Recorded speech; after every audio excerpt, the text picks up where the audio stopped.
Hello guys, welcome back to the channel. It's our boy Alex Rosado here with the best decks. Best deck ever. Like literally, Yeah. watching him play yesterday was insane. We were at the Hartford Regional, and not for nothing, I'll just let him take over.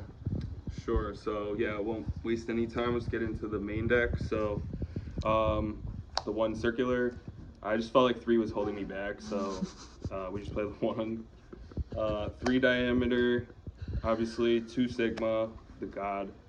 Um, the 2 addition, 2 subtraction. Ended up going over this. I really liked the idea of like the Saki Tamas when they came out, but names are just better. So I just ended up going back with these, and they were amazing. Put in work the entire time. So, and then the 2 bricks, the greatest bricks ever.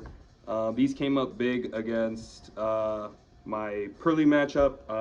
I played Pearly in the last round. He's a really great player. I don't remember his name, but I was able to go like the final Sigma line with these 2, and OTK I attacked into like the 1600 body or whatever. And yeah, but it's always nice to have these. I mean, they're just bad, okay, normal summons. Their names, Nabla. If you already have like Sigma Engrave, you dump this. So they're always just good if you know what you're doing. So Yes, sir. so yeah, and then of course the honorary Mathmech God Parallel XD at 3. So. And then for the spells, 3 Sign Up Mining, obviously, 3 God Search, Small Worlds. Card's absolutely crazy, especially in this deck. I think Mathmech is basically a Small World deck. It's just so stupid, every single card. So I went with 3 Book of Moons. So I just wanted to have something like main deck for Pearly. I never saw it against them. I think I resolved Book of Moon like 3 times. It did help out with certain things. I don't remember quite what exactly, but it was okay. It could be something else technically. So that was a thought, but yeah, it did come up a few times. And then I did main these for insurance, just going first. I was expecting like a ton of hand traps, and I did see them when I wanted to going first. So it was like nice insurance for like Nib if anyone was on that. But I just ended up going full combo without them anyway. But it was never like a bad card going second or I never messed my hands up at all. So, and then obviously the equation and best trap ever. So, and then I'll get into the hand traps. So 3 Imperm, 2 Veiler, 3 Ash, and 3 Nibiru. So I got a lot of questions about this, like how this was. I resolved it probably like 7 times yesterday, and every time I did, I won the game. The thing that pushes me like over with maining this is just because it's a light for Small World, so it just literally bridges everything, and it's just like a why not. And it's something that a lot of people I didn't think were expecting. I literally nibbed a Labyrinth player for game 2 in like round 6. It was insane. So yeah, I don't know. And that was after siding, obviously. That was the one for the Small World, but yeah, Nib just went absolutely crazy yesterday. For the extra deck, I'll talk about this last, but get into the Link 1s, Link Rebo.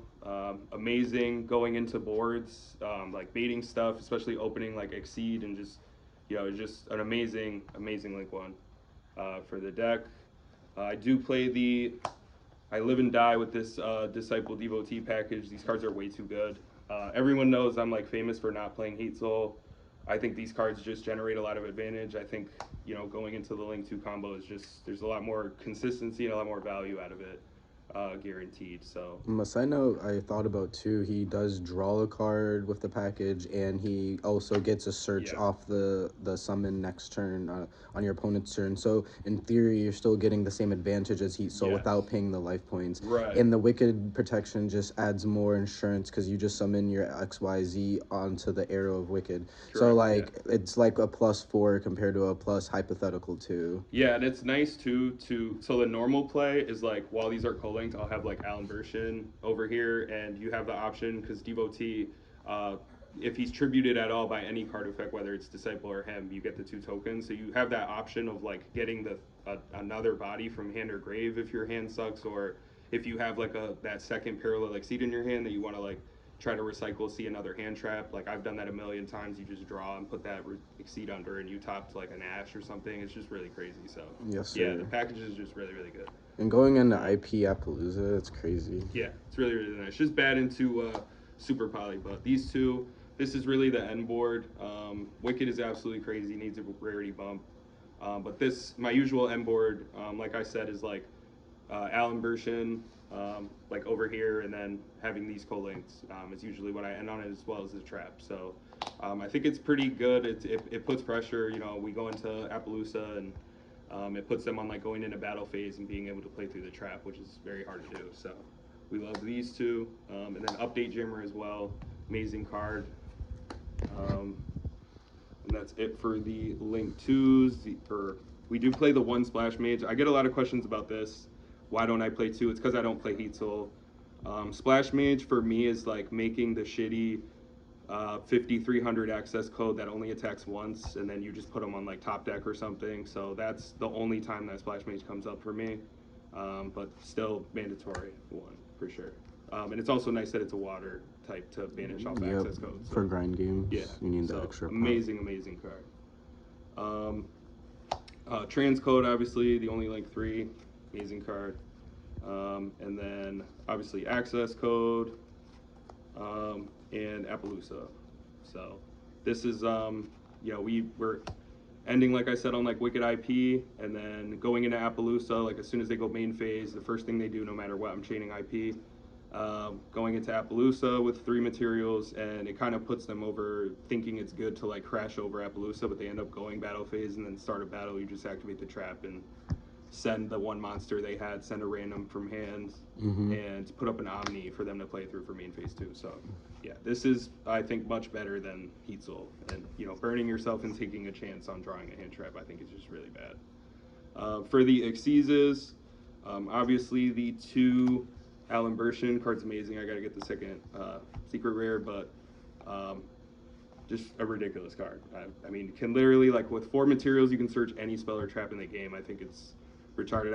I've had games where I've like searched de-barrier with this card. Like, I've never seen you do that. Yeah, I've done it against like branded in the past. I mean, the card's just insane. So we have to play 2. The second one does come up on the crackback sometimes, or like if they were able to end on something and they broke your board, and now you're going like turn 3 into something, it's nice to put that like uphill negate up if you're able to like make this with diameter opening turn 3. So have to play the second one, and then obviously Lapation, and then I was on Baguska in the main instead of Dweller. I just felt like I could just, if I was playing tier, I would just side Dweller in for Baguska, but this did win me a game under Shifter, which was really funny. That was the reason I played it. So yeah, amazing card, obviously with links, just really funny. I had a weird grind game where I had like Baguska and then like Wicked co-linked with Transcode Talker, and they just couldn't do anything. So yeah, I really like this a lot. I have not played this in Math yet, but this is my first time and I loved it. So that's definitely staying in there. And then the God himself. Yeah, this rarely comes up, but like when he's summoned, you just win the game if you do it the right way. So I did the Nabla multiplication combo against Pearly in the last round, and was able to win that. So, you know, if you go that line, he's, you know, unaffected by card effects, 6,000 attack, attacks twice, does double damage. So I think I attacked him for like 10,800 damage or something. And then through the line, you do like subtraction. So basically the win condition is if they end on anything with 2,000 attack or less in attack mode, you have that, you know, as an option to OTK, whether, you know, especially against like Sprite, you know, or anything that ends like on a small link, trap tricks, you know, this is just a really funny card against those situations. So that's the extra deck. For the side, like I mentioned, Abyss Dweller, I was expecting a lot of tier. I played, in the first 4 rounds, I played 3 rounds of tier in 2, 3, and then the 4th round. It was just ridiculous. I was 2-1 against those, but this didn't come up. It was for if I didn't see de-barrier in the side, or, you know, any side, you know, this was the bailout. But I didn't end up with any hands where I could make this and still full combo, but in theory, I just thought this was really good to play. Was on 3 anti-spell. This was pretty good. I think it won me 2 games. And then against Pearly, it got kind of rough. It got like bounced back. It was like an awkward situation. But I do really like this against a lot of decks, I think, in the format. Like, obviously Pearly. I think it's pretty good against branded. I don't know. Just kind of catches people. It's hard. It's tough to make a 3 material Appaloosa and draw phase anti-spell and play through that. So, yeah, 3 Sounds like an odd anti-spell. one to me. Yeah, and then we're on 3 Deep Barrier. I never saw this. I think I still won every game that I decided to send, but I never saw this. It was really frustrating, but in theory, had to play this card going first for a lot of matchups. 3 Evenly. I never saw this either. Oh my god. Yeah, I never saw this either. I just thought this could be good against like just all the rogue stuff that's out there. I don't know. I just thought going into like weird random boards, going second, this was just much better than Dark Ruler, obviously for Mathmech. So yeah, I don't know. Never came up, but I don't know. I just liked it a lot in theory. I was on 3 Ghost Bell as well. This came up crazy against Labyrinth. But I Ghost Bell the big welcome. And that was like an FTK. Yeah, basically against Labyrinth game 1. I felt really bad, but yeah, just I don't know. I thought Ghost Bell was kind of spice. So I mean, it got you the invite. So yeah, and then I did side 2 Kaijus, Dogoran. This is the best Kaiju for Mathmech. I don't play Jizukiro because he's too big. Because like I said, with Final Sigma, just keeping in mind that win con. So like with Dogoran being 3,000 attack, if you're able to Kaiju them and have this in attack mode, like I said, you're creating that win con. And then if you're able to like subtraction it during combo, it's 2,000 attack, and you just attack for game, which I've done a few times. So this is the best Kaiju, and small world wise, obviously too. So with it being a fire 3,000 attack and whatnot. So yeah, zip for the side. So all in all, though, I thought the deck performed really well. I had a lot of bad matchups. I played Rika, 3-tier. I played Flu. I played Unchained. I played Branded Chimera. Ton of bad matchups, but we were able to come out pretty successfully. So I was definitely happy about that. So big win, I thought.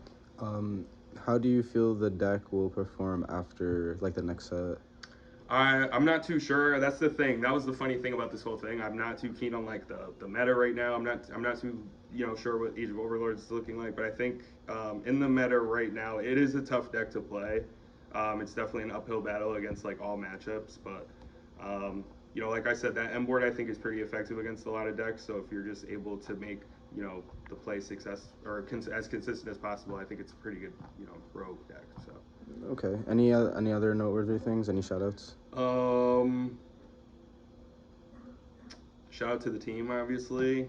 Everyone. I always tell everyone that this team or this deck was like a product of the team, all the testing that we did and everything. So the deck literally wouldn't be what it is without all the testing with the team. So yeah, big shout out to the team for sure.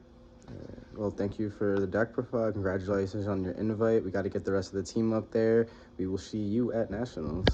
Sir. All right. Thank you guys for watching. Please like, comment, and subscribe, and continue to watch our videos for more Yu-Gi-Oh content.